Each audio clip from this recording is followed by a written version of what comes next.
Welcome, everyone. I would like to call this meeting to order. Our last Standing Committee on Education meeting for the year. Very bittersweet. Thank you all very much. I'd like to start with the land acknowledgement. So we acknowledge that we are on land and surrounded by water, originally inhabited by indigenous peoples who have traveled this area since time immemorial. This territory is within the lands honored by the Wampum Treaties, agreements between the Anishinaabe, Haudenosaunee, Lenni Lenape, and allied nations to peacefully share and care for the resources around the Great Lakes. Specifically, we would like to acknowledge the presence of the Three Fires Confederacy, the Ojibwe, the Odawa, and the Potawatomi, and Huron-Wendat peoples. We are dedicated to honoring Indigenous history and culture while remaining committed to moving forward respectfully with all First Nations, Inuit, and Metis. As far as attendance, we have all trustees in the room except for Trustee Burgess, who sends her regrets. Can I get a mover for approval of the agenda? Trustee Leclerc, and a seconder, Trustee Hatfield. Thank you very much. All those in support, approval of the agenda, thank you very much. Moving on to declarations of conflict of interest. Any declarations of conflict of interest for in here? Seeing none, thank you very much. I'm going to move on to approval of the minutes. Can I get a mover to approve the minutes? Trustee Hatfield, and a seconder, Trustee Sipkarth. Thank you very much. All those in support, approval of the minutes from their last meeting. Thank you so much. Any business arising from those minutes? Trustee Halberstadt. Thank you, Madam Chair. Yes, with regard to there was a major reporting on our test results in that last agenda, and I have a question for Superintendent Howitt, and that is because she mentioned there that when we're compared to our big boards like ours with the diversification, that we do quite well. In other words, in grade 3, grade 6, math, writing and reading, OSSLT, and math applied and math academic. And I'm just wondering, without naming the other school boards, if you could just go down the list on how we did compared to, I guess, Board A, Board B, Board 3, Board 4. Certainly, through the chair. First of all, let me start off by saying we are continuously engaged in improving at all times. So this is just information to kind of give us a check as to how we compare to other boards similar to the demographic of students that we serve within the district. So if I were to look at 4 other boards in the area of grade 3 reading, compared to how we performed, there was a difference of that we outperformed by 2%, 8%, and 4% in the area of grade 3 reading. In the area of grade 3 writing, a difference of 4%, 12%, and 8%. In math, grade 3, 4%, 3%, and 8% difference from how we performed, with us being the higher performance score. In grade 6 reading, a difference of 2, 5, and 5. In writing, a difference of 1, 6, and 5. In math, a difference of 12, 3, and 11. And that's for grade 6 mathematics. And when we look at the OSSLT, there was a difference of 6, 8, and 5. And in grade 9 academic, a difference of 14, 8, and 6. And in grade 9 applied, a difference of 13, 8, and 14. And there was an additional board, there was a difference in academic of 11 and a difference of 30. The one board that outperformed us in the area of grade 3 and 6 is the TDSB. Good information. It sort of balances things.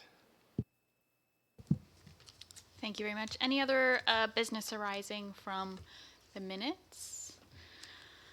Seeing none, we'll move on to presentations. We have 2 presentations tonight. both of them quite close to my heart. We are going to start with Superintendent Canty and also David Gomes, who are going to present on e-learning with the GECDSB.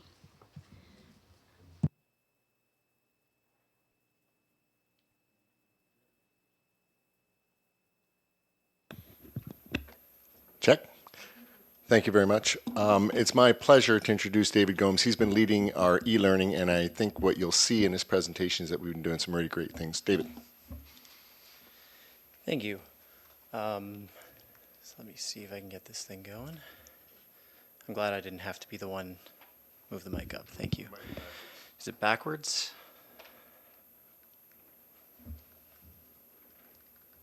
Where am I going? Oh, I had to open up the file.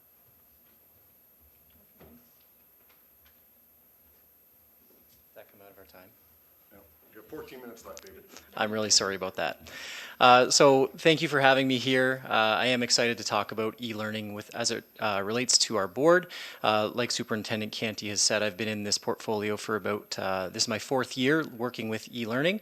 I am our technology-enabled learning and teaching contact for the board, which means I do support e-learning as well as technology in the classroom. So there are a few things I'd like to cover before we get into registration statistics and things like that. And it primarily comes down to the misconceptions around e-learning or the misunderstood aspects of it, because there's a lot of talk of e-learning, but not necessarily a lot of people talking about the same things. So I figured I would address first what is e-learning. So a few different facets of that would be the Ministry of Ontario, first of all, allows us to offer courses that are full credit courses as part of the provincial e-learning strategy. The purpose of that is to enhance and improve student learning through the emerging technologies and innovative practices. The way that happens is students in schools can take, as part of their regular day school timetable, they can take one course at different periods of the day and access their online course. It does promote flexibility for a student's timetable and does offer the opportunity for students to take those courses that may not fit within their timetable because of conflicts, as well as courses that may not even be offered at their school. Now, in terms of the GECDSB, we know that e-learning can help students earn credits as well as diploma requirements by expanding their course offerings, providing greater flexibility to addressing scheduling conflicts, increasing educational options for parents and students, as well as promoting 21st century skills. Then we can look at I look at 3 different roles. So there's a student role, there's a teacher role, and then there's the board at large role. So what are those 3 different roles responsible for? First and foremost, students they access their content, their lessons through the online platform, through the use of technology. They do a lot of independent learning with the support of their online teacher. But they also have to be prepared to spend at minimum 75 minutes per school day in their course, and that's the same time as a regular period in school would be. Our e-learning teachers, they're available to students, again, during one of their scheduled periods during the day. So most secondary teachers are teaching 3 a day. They would teach 2 in their school, and 1 would be devoted to their online class. They facilitate learning through various forms such as discussions, videos, video lectures, email, phone calls, and being in contact with students as much as possible. They also provide support and feedback and encouragements to students regarding their progress and next steps. The role of the GECDSB as it relates to not just the classroom teacher, but the principal with responsibilities for e-learning, superintendent responsibility for e-learning, myself as the e-learning contact for the board, we have the responsibility of selecting courses that actually reflect student need. So we look and see what students want to take, where they're going out of board to take those courses, what are the school and system needs that we see as needs for online courses. We also provide professional learning for all of our current and prospective e-learning teachers and make sure that they are confident in delivering an online course. And we ensure that local supports are there as well. So we want to make sure that it's not just the e-learning teacher at the end of the computer, but at each individual school, who are the people who can be on the ground supporting those students if there are issues. We also ensure that all provincial and board policies are followed, so things like assessment, attendance, etc. So the way that we would deliver our courses, first and foremost, we have a provincially provided learning management system, which they refer to as the virtual learning environment. This is provided by Brightspace, by Desire to Learn, and it allows for a common provincial framework so that every student who accesses an online course, that's at least a publicly offered online course, takes it through the same learning management system. It's comfortable. If they're in our board, if they're in another board, they get the same technological experience, you could say. Our students are also logging in with their Active Directory accounts, so it's the same username and password they use for the school computers, school Wi-Fi, so that's very convenient for students. The content that we use for the courses has been developed by the Ministry of Education, and we have access to over 100 courses. The courses meet all provincial expectations, and in our board we use these courses, but we encourage our teachers to modify them to best deliver e-learning course programming. Specific to those courses that were developed between 2016 and 2018, the Ministry of Education has developed newer courses with a more modern approach to learning. So it's not just read the stuff, do the activity, or read this, submit the assignment. There's built-in pieces of reflection, there's interactivity, there's group discussions where, you know, the assignment can be the activity, but there's a lot of learning done throughout the process as opposed to just demonstrating that learning at the end. All of these courses as well meet all AODA requirements, which is very useful and necessary by next year. So they have the audio portion to them. They are all screen readable, so they're in a format that allows for that. One benefit that our board that has at our disposal is we are one of the 23 member boards of the Ontario eLearning Consortium, or OELC. So each board in that, we select our own course offerings, so which courses we will deliver as online courses for our students, and other boards as well, they choose which courses they're going to run. And we can utilize both our board courses and other board courses, but the important thing here is that there are no payments per pupil. So when we send a student out of board, we don't get invoiced for that student, nor do we invoice when we accept other students from out of board. So we operate on a balance. We try to have a traffic balance of net zero. So the same number that we send out, we end up taking in. And later we'll look at those numbers and what that looks like. So in the OELC, we do work together to increase student opportunities for e-learning. We share and develop best practices for e-learning. We develop resources and tools and share them out, and even courses. We support our e-learning staff and administration through professional development and consultation. We enhance the quality of e-learning programs. That's the whole goal of this, is to develop a program that meets the needs of students. So when we're looking at what e-learning looks like in our board, the first thing I'd want to know is, what does a student actually do in there? So first and foremost, they access content. They access the actual lessons where they're doing their independent learning, and this can take the form of them reading articles, interacting with certain things, watching videos. They'll be reading reading articles, long passages of text, but then they also might be doing an interactive activity as part of that learning. For science, you'd be doing interactive labs during that part. They're all built in 3-part lessons, so they do have a minds-on, action, and consolidation section, so that it helps with engagement and with chunking of material. But aside from just accessing the content, there are other ways that students are actively engaged in the course. They are participating in class or group discussions. They're taking online quizzes, reflecting on their learning skills, their work habits, submitting assignments digitally, saving work to an electronic portfolio. They're collaborating and communicating with their teacher and with their peers in the course. They can record video responses directly inside Brightspace or D2L. They do video chats with their teachers through virtual classroom. They can see their grades online. They're sharing digital presentations. There's a lot of things that a student can do in an online course.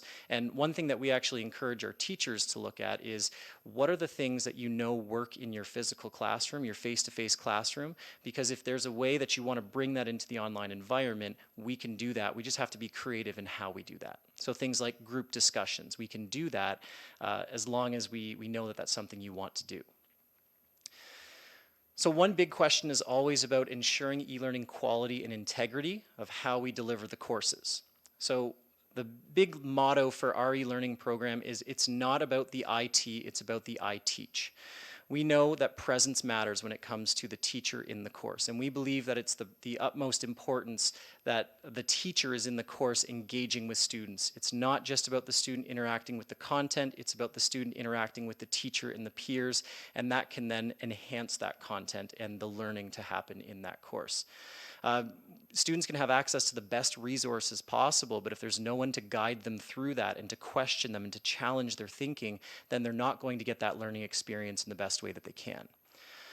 So for this, we use our 3 Ps. We encourage our e-learning teachers to be planned, precise, and personalized. We want them to be planned in the sense that they know exactly what's happening when, and students will know and understand their expectations. We want to be precise in the feedback that we give and the instructions that we give to students. So it's not just a broad something or broad email, broad instructions. We want it precise, and we also want it to be personalized. We want the student to feel like they are in that face-to-face environment with their teacher. We want to break down that barrier of the computer, right? So we encourage our teachers to use video in their classrooms all the time. Make the personal phone calls. We also promote a best practice teaching style in our courses. So when we're looking at that, we're looking at the pedagogy that works and seeing how can that be transitioned into an online environment? But then with our work in the OELC as well, we're looking at it from not just our board, but also the provincial level. What is working, what's not working, and how can we improve the experience of students? So further to that, the reason why we use some of the course content that we do is because it is the most updated content. Some of the courses that were created that we have access to are from 2010, but we only use the courses that are from 2016 to 2019. So we know that those courses are updated, they're relevant, and they're developed in that new format so that it's bringing in those modern approaches. But teachers are also encouraged to personalize their course. We want them to put their flair on it and make sure that it's the way that they would want the course delivered. They're not just marking someone else's course. We also follow assessment practices in line with growing success. So we are providing multiple opportunities for students to demonstrate their learning. We are tracking student logins and progress all the time. We have prompt communication with guidance counselors, with students, with parents, with principals even, if it comes to that. But the whole idea here is that the teacher is the one who is doing all of this contact and then bringing in extra people if they need support. First and foremost, the teacher is trying to contact that student and parents, get that piece there. If they can't, then they engage guidance. They engage the student success teams at the student's local school. And so we use different tools in order to engage students at a distance. So that can be things like video conferencing, phone calls. In terms of supporting our students, we do know what makes a student be successful in an online course. I shouldn't say what makes, but what supports an online student. And that's a present e-learning teacher, which is why we want them to be as present in the course as possible. They need access to local technology and local support in their building. For that, we build capacity in our local stakeholders. We look at who can support these students in the classroom, who can support them at their home school, and we build capacity in those people. So I go to every single guidance counselor meeting and guidance heads meeting, and I'm on their agenda for at least 5 to 10 minutes just to give them updates and support them with what they need, and they're sharing that with me. To further support students, we provide course orientations. We provide video orientations that are sent in their acceptance email. We're building a bank of video and PDF tutorials on our website and in our courses. And then we're shifting to this idea of a just-in-time support video. So when a student needs to do something in an online course, that's when they get the support for that specific task, as opposed to, watch this hour-long orientation video at the beginning and then forget it next week. We provide them with video, audio, and text feedback. Teachers are able to annotate or write on their digitally submitted assignments. And if there's any technological issues that students face, there's a 24/7 Brightspace support line that they can either phone in or they can do a web chat. So students are very supported in their online courses in our board, and we see to it that they are. To meet that need, we do have the professional learning goal that we know that we want e-learning to be to improve student learning and student supports. So for that, we invest in our teachers as well. So we provide them with an orientation when they're new to e-learning. I go out to them and meet with them on a weekly or bi-weekly basis, depending on their need. We have a subject-specific PD specifically on e-learning coming up on November 15th for any teacher who's interested in attending that and learning more about what it means to be an online teacher. We have e-learning collaborative inquiry groups where we're looking to answer the question, how do we best support students? How do we engage students in the online course? We do lunch and learns to I guess, yeah, build capacity in teachers. We have board-specific videos on how to teach online, but not just from a provincial standpoint, from our local board. Again, 24/7 Brightspace support chat or phone in that teachers can use. We're developing an online professional learning course, and then there's also provincial things that we organize. So there's a BOLT conference bringing online teachers together where it's a collaborative thing where teachers can actually get to meet other teachers teaching the same courses. We collaborate with other boards. So Lambton Kent District School Board in Thames Valley, we run e-teacher boot camps together. And that way we're bringing not just our professional knowledge to the table, but we're bringing the collective knowledge of other boards to the table to help our students in our courses. So now moving into the registration data. If you look at the graph here, there's two numbers on there. The bottom number, or the kind of the first rectangle, that's the number of students, of our GECDSB students who are taking our courses. The top number in the graph is the number of our students who are going out of board still. So what you'll notice there, we're around the 70s, 60s, 80s in terms of the number of students who are still going out of board. A couple things I want to draw your attention to is the dip from 15-16 to 16-17. That was the year that Harrow District High School closed. And so both Harrow and Kingsville, their students who were predominantly taking most of the e-learning courses, they didn't have to take those e-learning courses anymore because they had increased number of sections at their school, and we just didn't have that showing.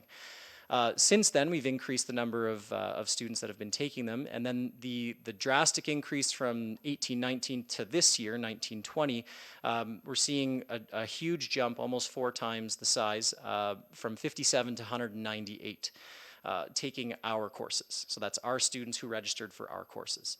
Now, a couple things play into that. We offered 9 courses this year as opposed to 5 in past years. And then also we allowed student voice to dictate what we ran. So we put the course offerings inside of Career Cruising, which is our student course selection process. This year it'll be moving to My Blueprint.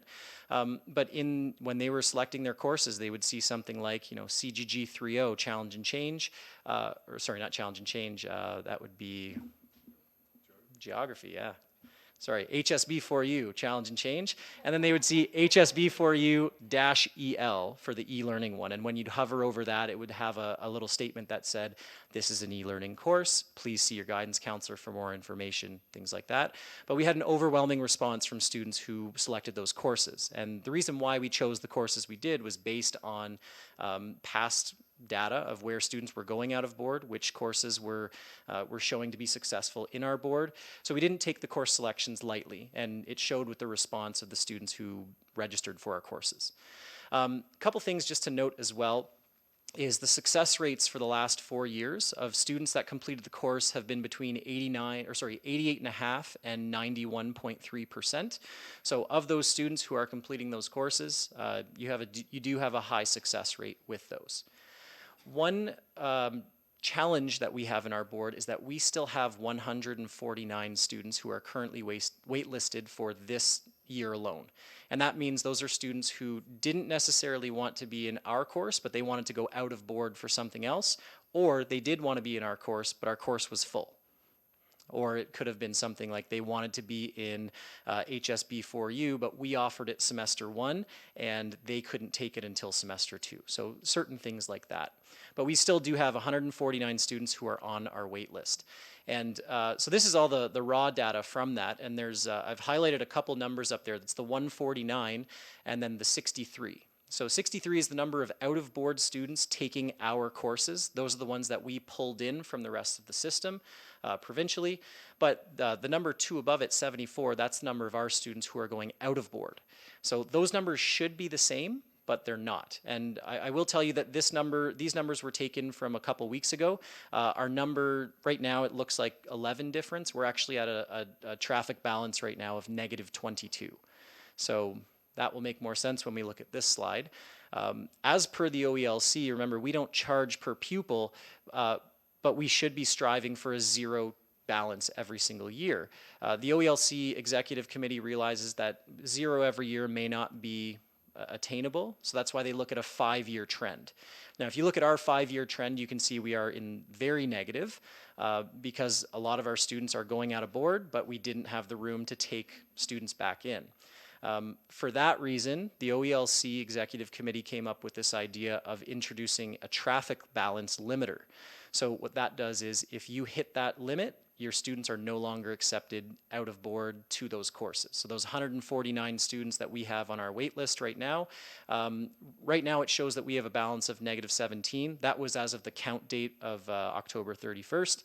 Our balance now is -22. So unless we somehow accept some other students into our board courses, there's no way that those 149 students will be getting their credit or getting those online courses that they want to be in.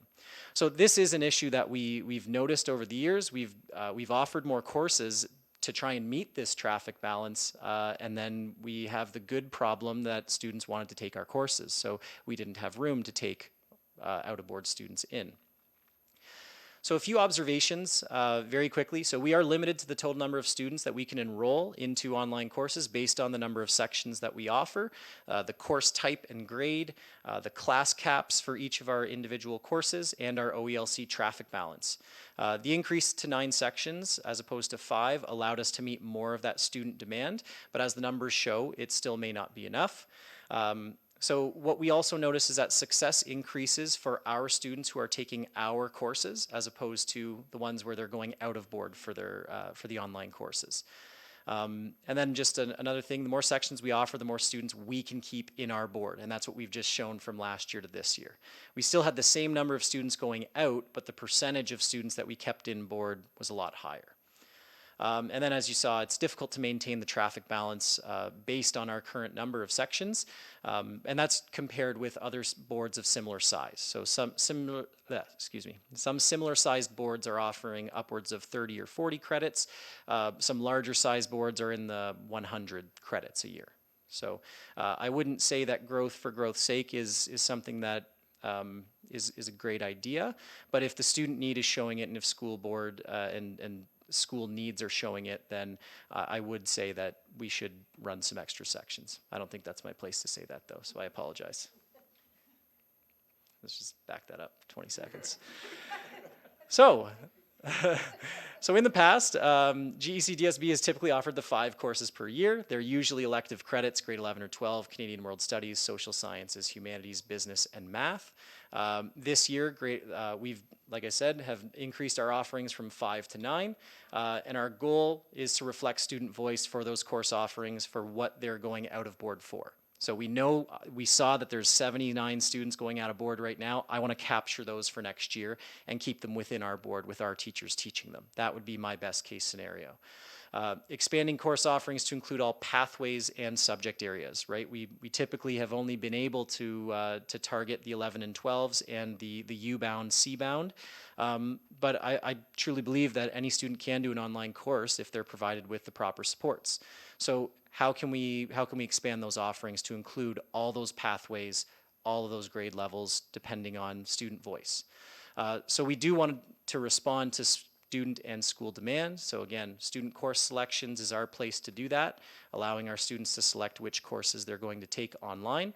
And we also get input from guidance and principals. So we know that there are courses that principals, that they have to cut at the end of the year. And so from that, we look and say, how can we benefit the rest of our student population by possibly running those as e-learning if it fits? And then, as you probably know, there was the mandate so far that there's 4 mandatory e-learning courses that every student will have to complete. So right now we're just in the planning phase for what that could look like. How do we ramp that up? How do we build capacity in our teachers? And how do we support all of our stakeholders and our students? So that's basically everything that I have. And yeah, if you have any questions, I'd be happy to answer.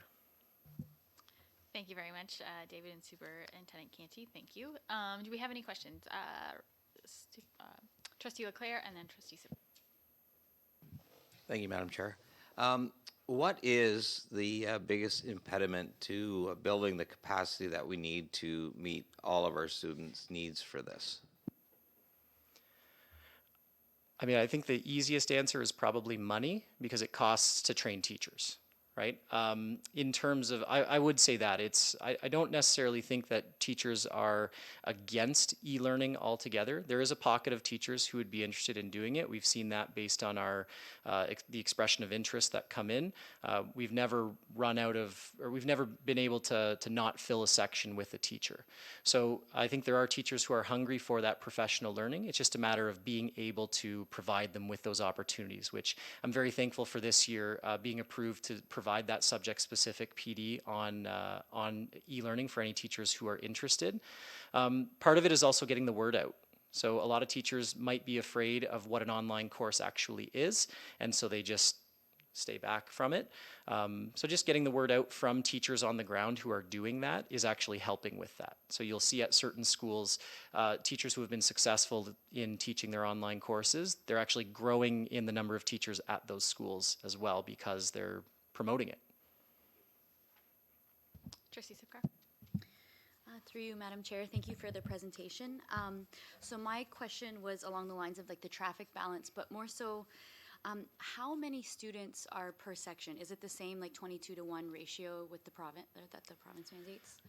In terms of sections, I assume it does go into those 22-to-1, but when we look at it, we schedule based on our class caps, or not schedule, but we allocate students based on class caps. So in the collective agreement, there's language about those. So for example, in a 4U English class or the writer's craft we're running this semester, we have a class cap of 32, so we would max it out at that. Trustee Super. So you noted that 149 students were on the waiting list. Does that not trigger in the same way that a course at school, like how does that, why are they on the wait list and why is that not triggered a section? Okay, so with that, it can be because local guidance counselors already have students in their buildings in courses as like a filler course. And then based on what courses they're looking to get into, they're just on that wait list. The wait list is also for the province, so it's all those 23 different school boards who, some of them have priority over others depending on when they registered for it. A lot of those waitlisted students, they may not have been ones that selected to take an online course when they did their course selections, but based on the issues with their timetabling in their schools, there just was no way to get them the courses they wanted, and so they looked at e-learning as a way. But when we looked at it, we only put in 9 sections for those, and that would probably be more of a question in terms of section allotment or section allocation, which I'm not privy to, so I'm not sure if that's something you'd want to answer. Well, I wouldn't mind asking Superintendent Houston, who was in. Apologies. The question was about sections for e-learning, and if there is waitlisted students, if there are not more sections allotted for them. There's a trigger, so if there's 149, does that trigger a new section? Like what's the... Okay, and I'm sorry, I guess I can answer that one myself. So schools are allotted sections depending on how many students they have applying for different courses. And so if 8 students want to take 4U biology and it's not, and they're on a wait list to go take it in e-learning, then we're not going to open up a section for 8 students at the school. We're either going to have them do that at night school or at... You know what I mean? We have to find another way for them to get that credit. Vicki, anything to add to that? So we're funded on our overall enrollment for our students.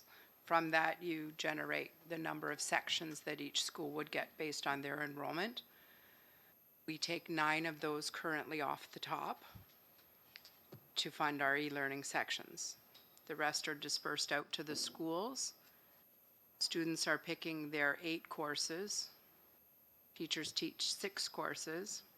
So those students who are currently waitlisted are scheduled in current courses within their school that we were funded for. So a wait list is unfortunate that they can't get into the courses they wanted to, but we don't have extra sections anywhere to give unless the board decided to approve additional funding towards that. Thank you for bailing me out there, Vicky. All right.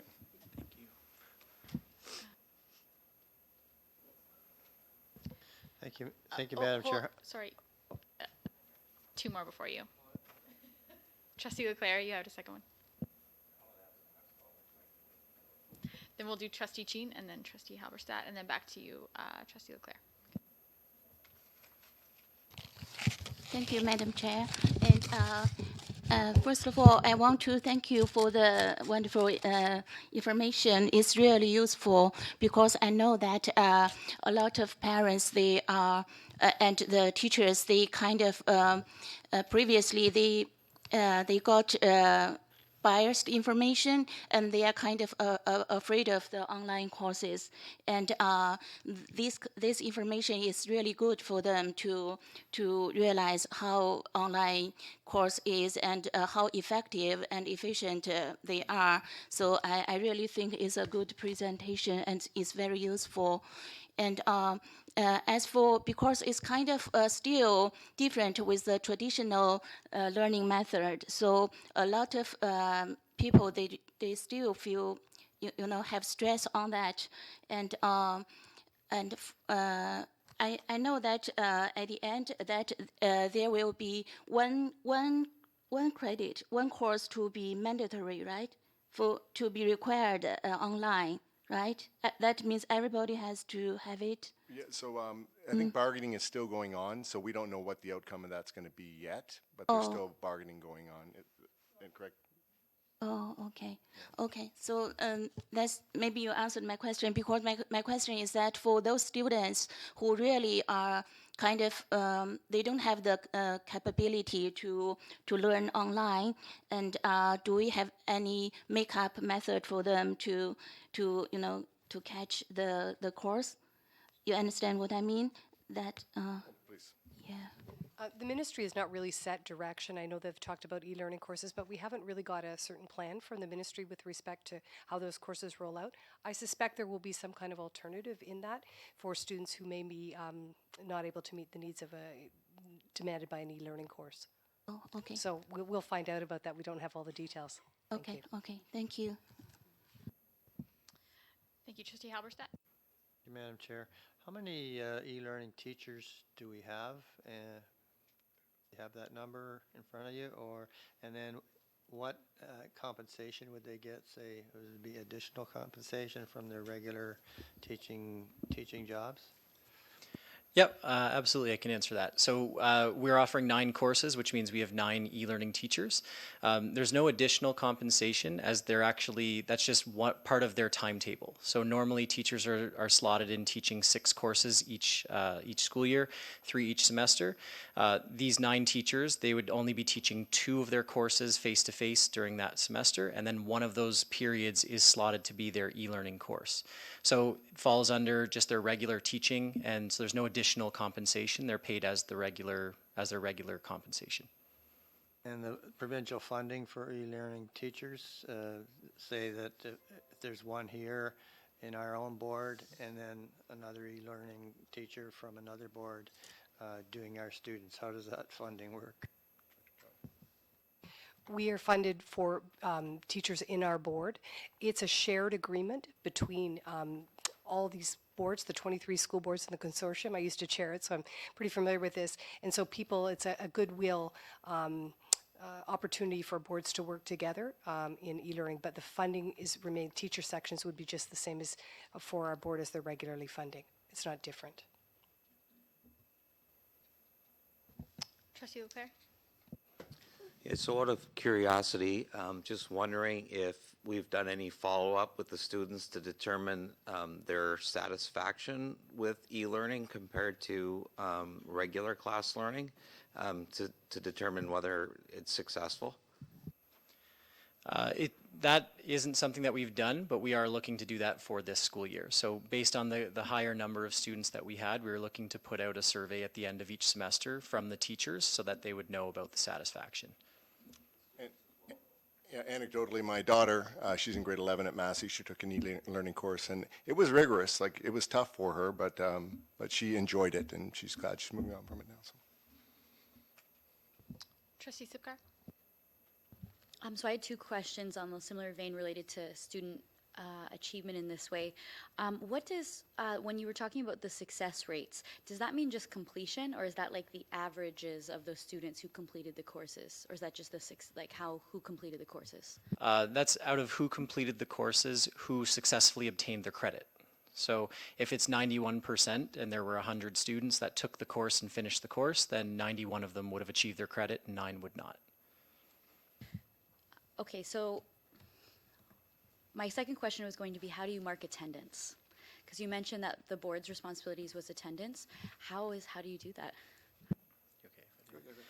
Okay, so we actually have, there's provincial guidelines on that. The provincial guideline is that they say 1 in 5. So if a student has been present in the course one day during the 5 days of the school week, then they're marked as present. I don't think that's good enough, and I don't think our teachers think that either. So we have them going in on a daily basis and checking on the attendance of their student. Did they log in the past 24 hours? If they have, then they're present for that day. But when it comes to reporting to ministry and reporting to their home schools if they're from out of board, we do adhere to those policies of, the 1 in 5, but on their personal tracking sheet, they're looking at, okay, this student hasn't logged in this many days, or this student has logged in this many days. So they're keeping either paper or they're doing it inside of EDSB.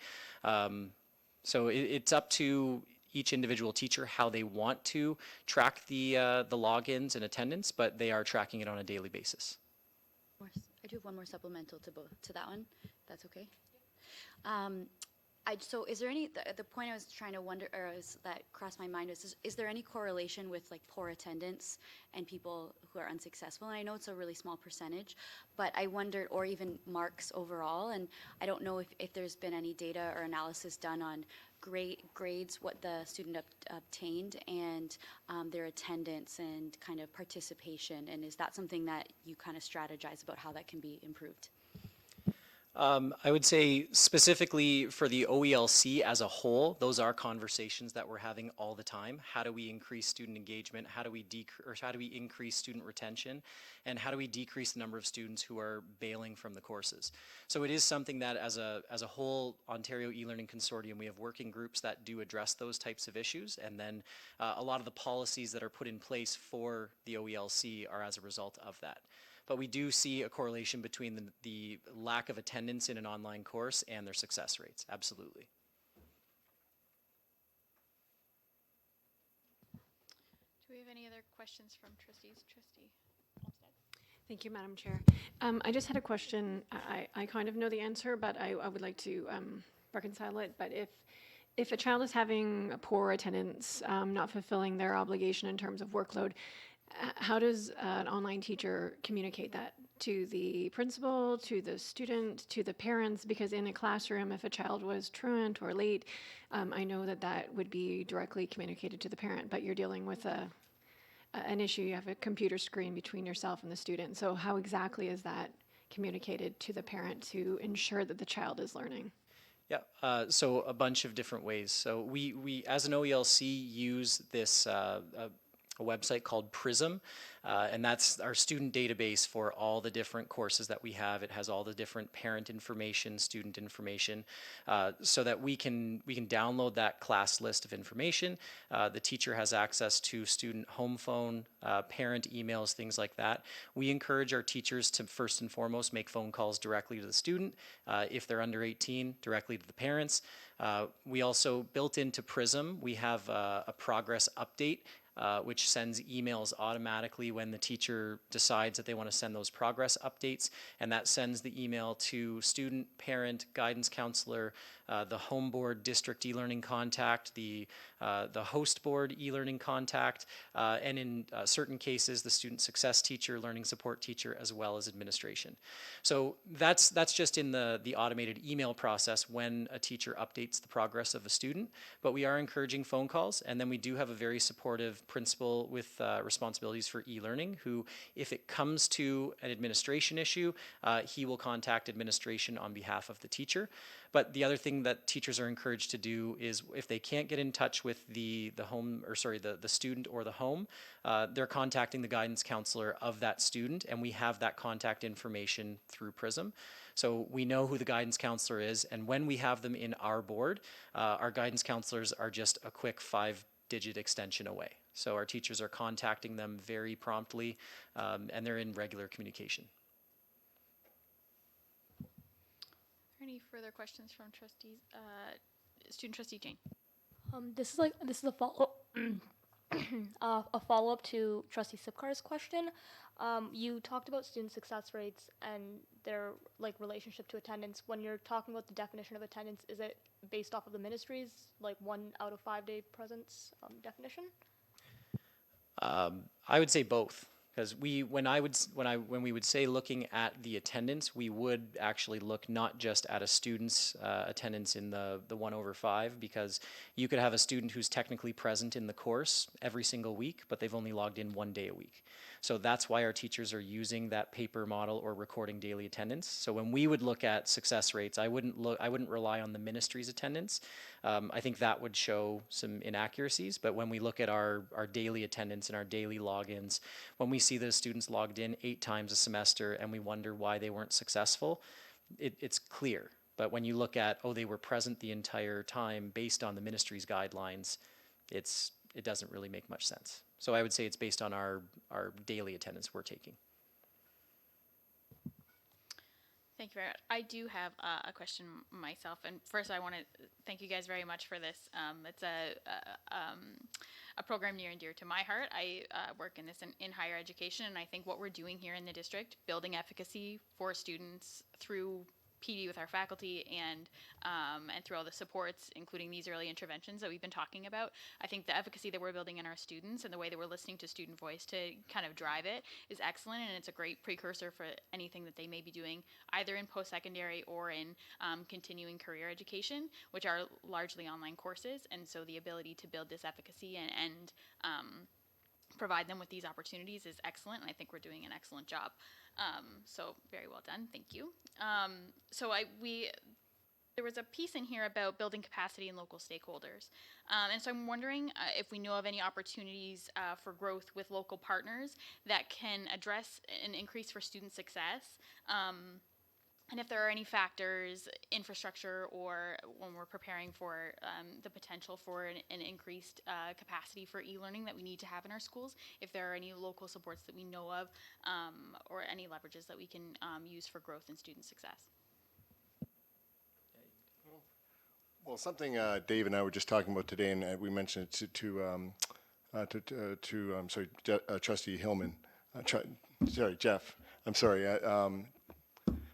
Superintendent Hillman, I apologize. We were talking about the possibility of students that are in the Faculty of Education possibly doing a practicum with some of Dave's really strong teachers so they could learn how to do, all the things he talked about in terms of making it a strong program and learning how to do, and just an idea with your background as well. 2 of the courses they would do with the regular practicum, but one course in e-learning. Just an idea how we could build the infrastructure and get those students that are coming into teaching to have that background. So just an idea. Sorry about that, sir. Thank you very much. Thank you. Dave, good job. Really appreciate it. Thank you guys very much. So the second presentation that we have today is an Indigenous education update from Dr. Clara Howitt. Good evening, everyone. I'm pleased to be here this evening and to provide you a presentation as an update on Indigenous education. So the presentation this evening is divided into 3 areas: about supporting students, about supporting educators, and about engagement and awareness of our families and our community. So starting with our primary method of support for students, it is through our Open Minds program. Our Open Minds program consists of 3 Indigenous FMNI support workers, and we have very specific goals in this program focused on learning, engagement, transitions, and well-being. And the components of engagement, transitions, and well-being are very, very important because they're a precursor to servicing students and being successful in their learning. Some of the examples, other examples in our board around learning include things like summer learning, Camp Megazay, and you'll see there on the screen, there's a picture of Marie, a JK student in Camp Megazay, sharing her learning around patterns. It is a program that is extremely strong and has been growing, the actual Camp Megazay, over and above the summer learning program. We also have a tutoring program that starts in November that is free of charge for Indigenous students, and it's based on academic need, and it is supported by qualified teachers. And we also have the one-on-one support of First Nations, Métis, Inuit support workers through the Open Minds program in schools. In terms of engagement, we offer a leadership camp. This year we offered 2 leadership camps immediately in the fall. One was to Bekejnawan at Walpole for our grades 7 to 9 students, and the other one was at Kettle and Stony Point for our grade 10 to 12 students. And there's a picture there of some of the students that went to the leadership camp. The camps were focused on understanding land-based activities and how, through the lens of their cultural understanding and history, and how it supports them in being a leader. They were very well received by the students. We also offer, in terms of engagement, around dance, and we have one coming up on November 15th at Westgate Public School. And we offer a student symposium and a powwow. I think we're going into our 4th annual powwow this coming June. Last year, between the round dance and the powwow and the symposium, we supported over 670 students in engaging in that learning. In terms of transitions, we offer through the Open Minds program, workers meet face-to-face when students transitioning into grade 9. So within the first 7 days of school, they get a face-to-face visit with the FMNI support worker. And then we also do transitions from home to kindergarten and SK into grade 1. And a lot of that is including interviews with the students and interviews with the families. In fact, the Open Minds program has the workers interviewing all of the students that they provide direct support to gather their voice. And in terms of well-being, it's really focused around language. And this year we're looking at an alternative way of offering support for languages and offering like a camp during the weekends for families. And on the horizon, we have a mentoring program with the University of Windsor and St. Clair College that we hope to launch in the latter part of the year. Our First Nations, Métis, and Inuit support workers, we have to discuss what is equitable and accessible support. Last year, we supported just under 400 students directly through the Open Minds program. But you'll see on this slide here, we divided up into schools of weekly support, monthly support, and as requested support. So based on those interviews of those weekly support schools, we determine the type of programming that's offered there. They do go once a week. They offer academic support within the classroom and outside of the classroom, but based on the student voice, the programming around before and after school programming, lunch and learns, nutrition breaks, to support the students in whatever they feel is important. So we just met last week and we coded that information. So a lot of the coding told us that language was important, understanding my history is important, helping others to understand my history is important. So that's the work of the Open Minds program. And then we have schools, I should say, there's about 14 schools that receive the weekly support visit. And then we have schools that provide monthly support and then on requested support.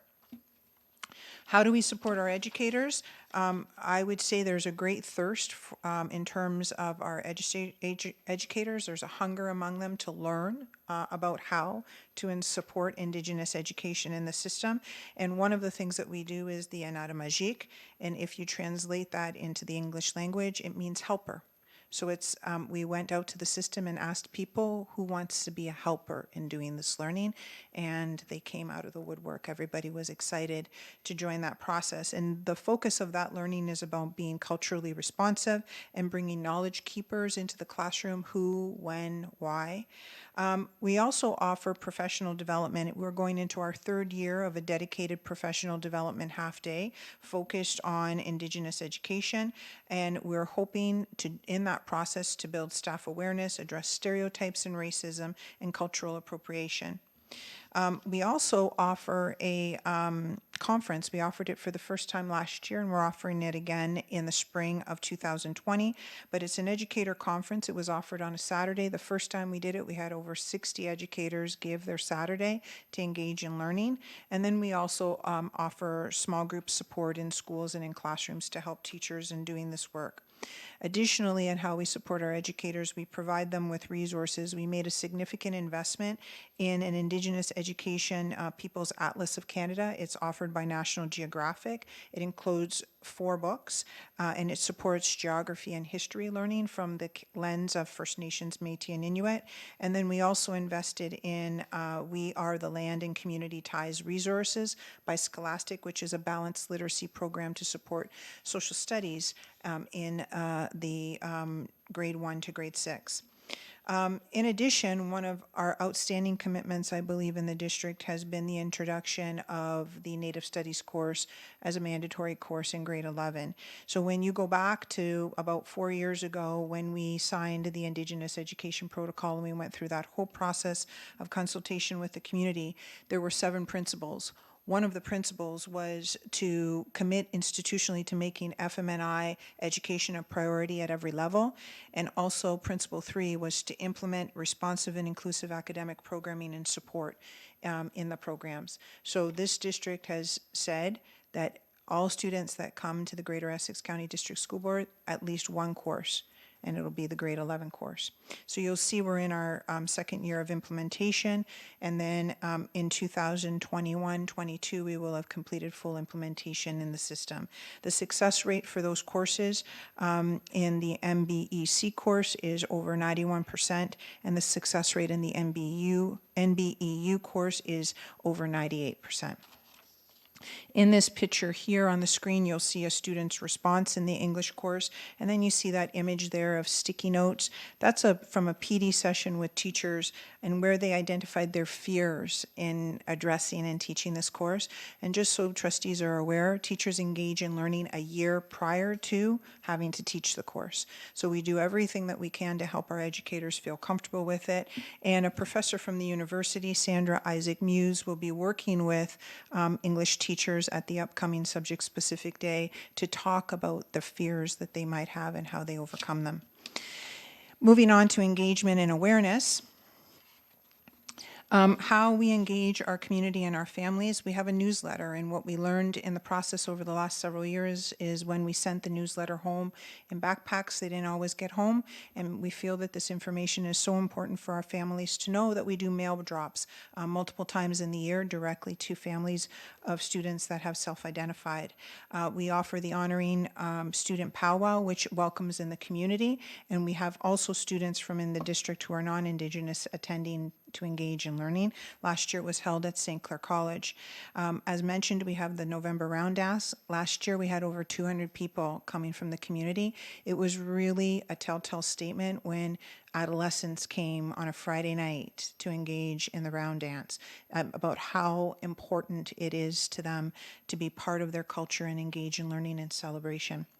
And then we have our IEAC meetings and our community meetings, and we have actually our community meeting tomorrow night I believe at Westgate Public School.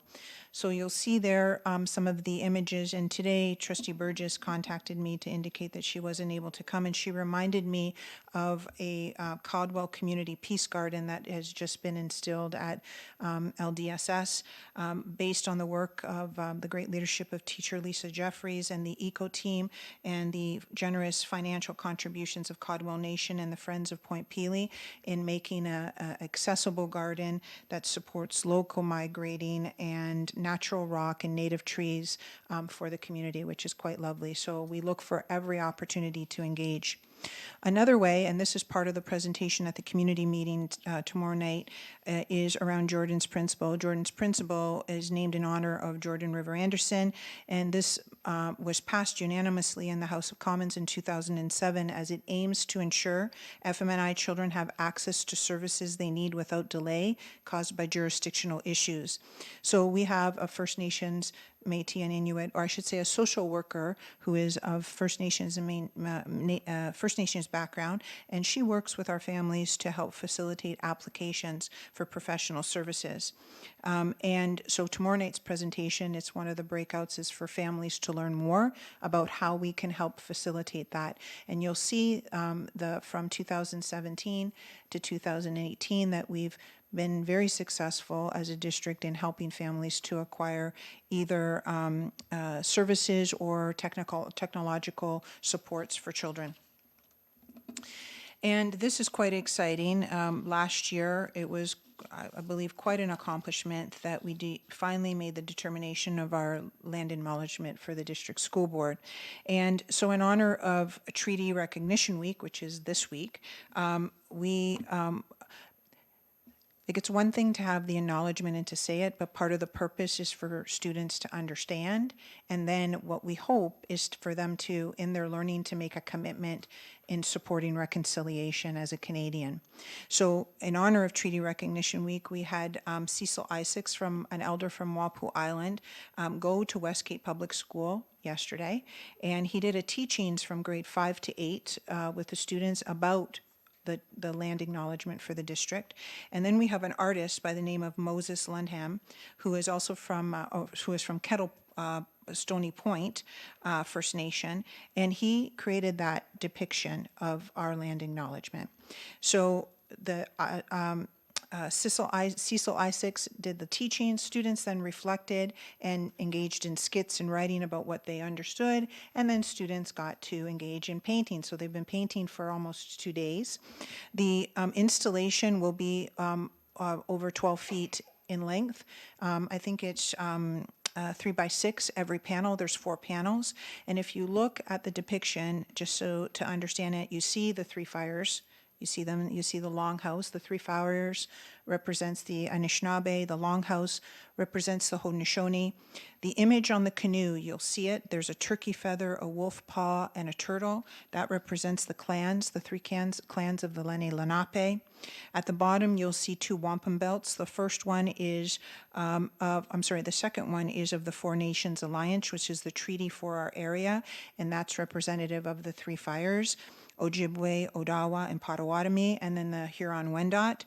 And then you'll see the second wampum belt, which is the dish and 1 spoon, which is a representative of we should only take what we need from the land. And so there's a whole concept of Mother Earth and respecting the environment. And then there's the imagery of the strawberries, which is very important to the Indigenous people. It's the first berry of the season and has medicinal purposes. So it's really quite lovely what Moses created and what the students are doing. Even more exciting is this installation will travel from one school to the other across the district with a video about the messaging around the land acknowledgement, and we will be looking for responses and commitments from students in their understanding of Indigenous culture and how they want to step forward and make a commitment towards reconciliation. So it's not about just the land acknowledgement, it's about the learning and the doing. And I end with an image of the Indigenous Education Protocol that we signed almost 3 years ago. And I was reflecting today, I contacted Tina. She was at Westgate, and I was reflecting with her that what has happened in the last 4 years since we began the development of the Indigenous Education Protocol, and then actually the signing of the protocol. And, you know, sometimes this journey seems so arduous, but like we're light years ahead of where we were 4 years ago. And I am so proud to work for a district that made this commitment, because it's about not what we're learning today with our students, but the impact of what it will have tomorrow, and how we will heal as a nation, as Canadians, and how we're supporting that through education. And I'd like to end on a thank you to Tina DeCastro, who is the teacher consultant responsible for Indigenous education. She's going to be helping with several things and several nights, and I said, you know, you don't have to come tonight, but I would be remiss if I didn't thank her for her leadership and her passion. And with that, if you have any questions. Thank you very much. So I do have two people in line. I have Trustee Leclerc and then Trustee Sipcar. Trustee Leclerc? Thank you, Madam Chair. Well, first of all, thank you for the wonderful presentation. I know the considerable work that's gone in the last 4 years, and it's quite amazing, and I'm truly appreciative. But my question is quite simple. I'm wondering if I could get a copy, or trustees could get a copy of the land acknowledgement that you put up with nice drawing, the colorful, because when you walk into my office at work, the land acknowledgement is attached, and it's the first thing you see when you arrive in my office. But it's just in black and white, typed out in Word. I would love to display that so it's prominent and better than just black and white. Thanks. Certainly, be glad to do that. Trustee Sipcar. Through you, Madam Chair. I just wanted to first and foremost say thank you for the presentation, but also for all the work that you and your team are doing. I had the opportunity to attend the Indigenous Trustees Association conference that was held, and it was a full day in Toronto, attached to the OPSPA conference. And it was really interesting to see what was happening in other boards, and I felt like I didn't really know what was happening in our board, so I'm really appreciative of all the information. And one question that I had, and it was triggered by the one presentation that was given, was of all our self-identified students, do we do any sort of specific, I'll say, assessment of their experience within the system? And I ask that and with sensitivity, because one of the things that was brought forward during that conference was how education, it was a site of a lot of oppression for that community, and as a result, education needs to play a key role in healing as well. And so we're in a really sensitive but privileged position to be able to play a role in that healing process. And I wondered if there was anything related to our school climate survey or something where we're able to assess that student experience from that lens. So that's the first part of the question, because the second part is, if there was anything that was brought forward, would that go to the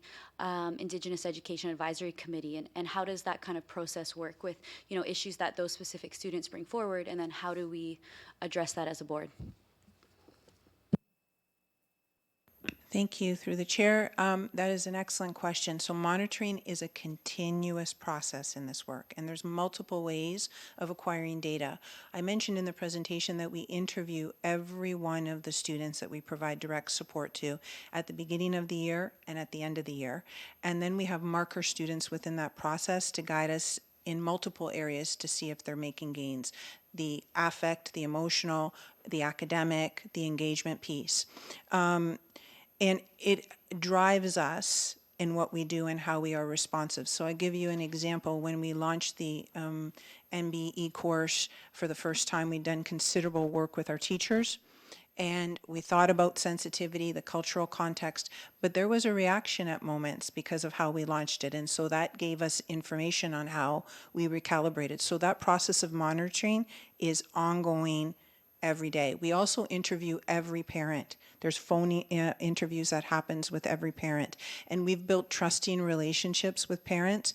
Not everyone. I mean, there's moments where we're building trust, and that's our commitment, and our numbers for self-ID have increased. And I do need to acknowledge Tina for this. People do reach out to Tina. People do reach out to the 3 Indigenous workers because they feel that, parents feel that they've been heard and there has been a response. information is continuously fed back to the IEAC, and we meet with them. We say we meet 4 times a year. We always end up meeting 5 times a year. And there's constant flow of information about our plans, where there's data on what's working, and we get their input. In fact, I believe, Alicia, you were at the, I'm sorry, Trustee Chairperson Higgison, you were at the meeting of this year where we looked at our plan and what we had done last year, the data that was, and they gave us feedback that helped to develop the plan and retweak the plan for this year and new ideas. One of the examples is around language. Language wasn't working when we're offering once a week at night, and the families told us, make it a camp land-based experience. We will come. We're going to try that this year and see where we're at. I can't speak to the climate survey, and I defer to my colleague, Superintendent Pike, to that, if you can. Thank you. Actually, the question, if you could repeat the question specific to the school climate survey? I was just wondering if there's any, if there's a different, or if we ask any questions to the self-identified students in particular, that we capture data on their experience within our system, and if there's any difference there with them. Thank you.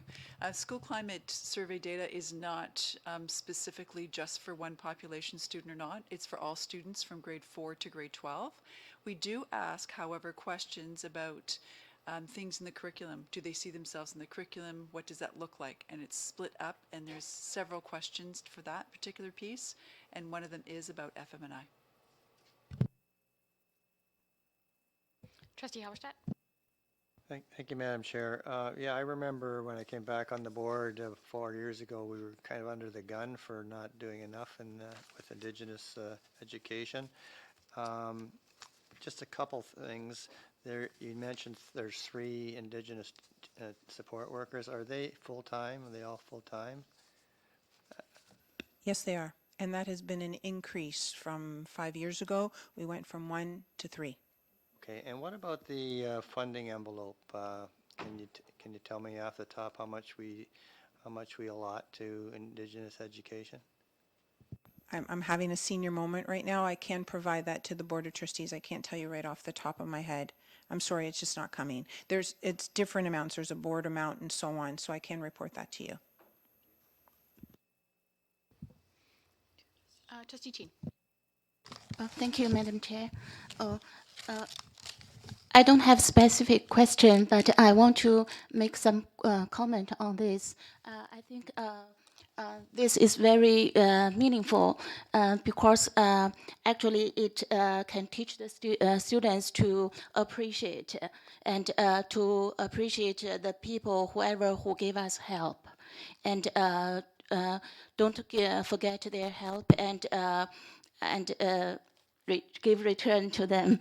And because I'm immigrant, actually a kind of new immigrant, and from another country, and we also have a lot of international or students or other immigrant students. And I do want the students to know, to appreciate the Canadians who accept us and give us the opportunity and equality, and to do everything here and appreciate the democracy here. And I want the students to appreciate and also respect the culture here, and respect all the Canadians who gave us help. So I think this is a very good way to let them know how to appreciate. So I just think it's very meaningful, and appreciate all the endeavors that you have been done. Thank you. Thank you. Trustee Sipkar. Thank you, through you, Madam Chair. So since this change was made, I think you said the last education protocol was passed 3 or 4 years ago. I'm wondering, from a governance perspective, for the board, has there ever been any discussions around either a student trustee as an Indigenous student trustee, or a specific Indigenous trustee? And I ask that because I know that in other boards they do have a specific position at a governance level, and I wondered if that has ever been explored at our board, and if that was part of the original discussions. I'm having a moment, but there's we've been asked this question before, and it's because we do not have, like, Codwell Nation is just a feather away from, becoming a nation, right? In terms, and I'm not being very articulate at the moment because I'm not thinking of the word properly. I pass to the director. I apologize.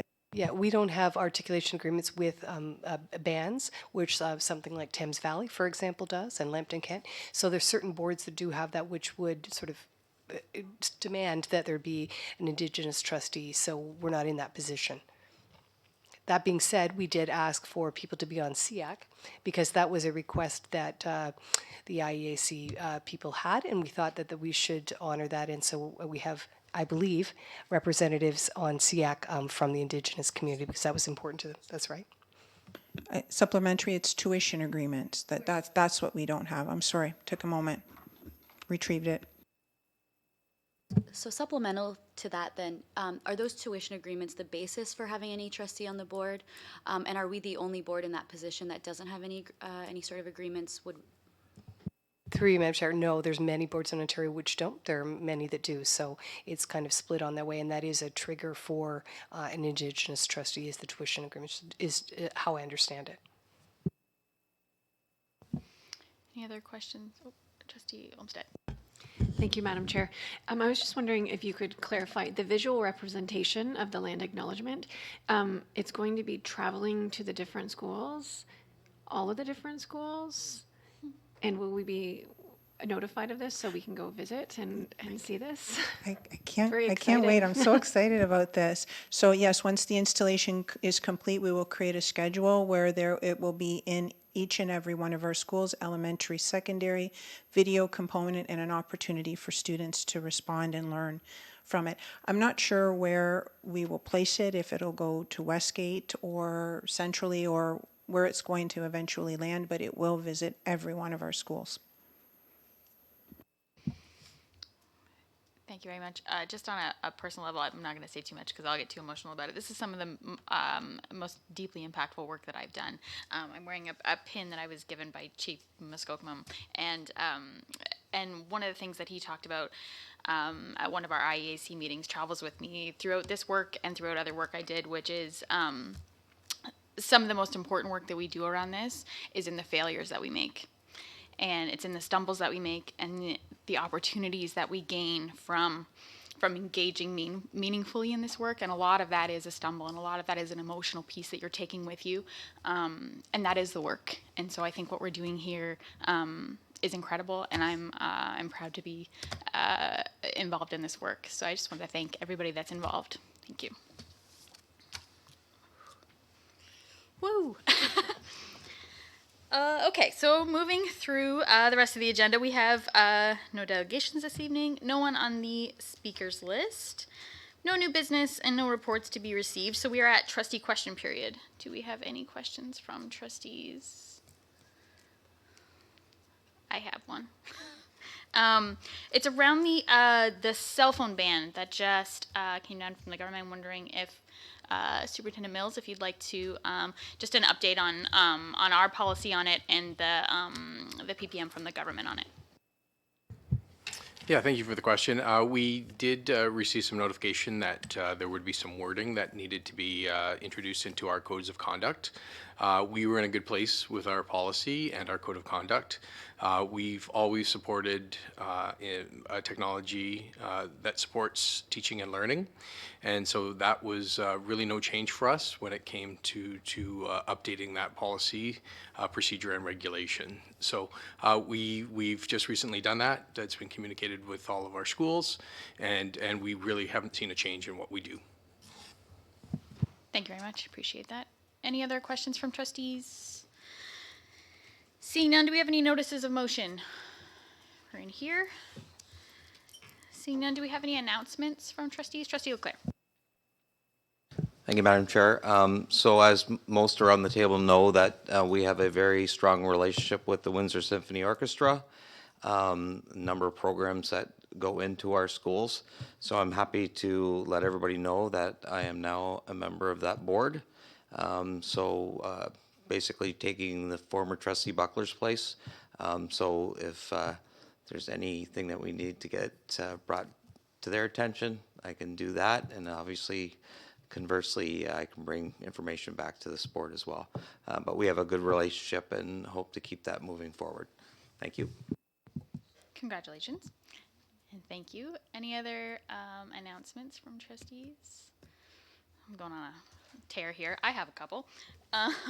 So it is, as mentioned during one of our presentations tonight, it is Treaties Recognition Week, and that runs from the 4th to the 8th.